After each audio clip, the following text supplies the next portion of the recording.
أعوذ بالله من الشيطان الرجيم.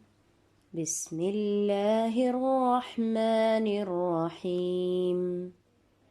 والنجم إذا هوى ما ضل صاحبكم وما غوى وما ينطق عن الهوى إن هو إلا وحي يوحى علمه شديد القوى ذو مرة فاستوى وهو بالأفق الأعلى ثم دنا فتدلى فكان قاب قوسين أو أدنى فأوحى إلى عبده ما أوحى ما كذب الفؤاد ما رأى أفتمارونه على ما يرى ولقد رآه نزلة أخرى عند سدرة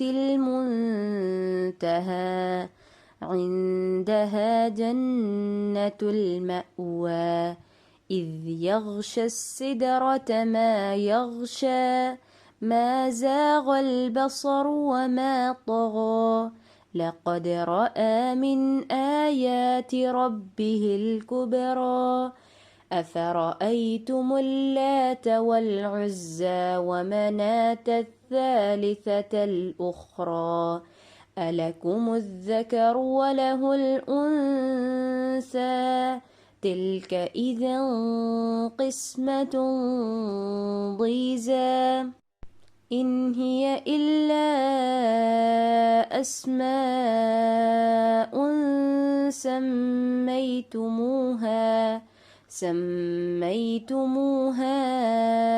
أنتم وآباؤكم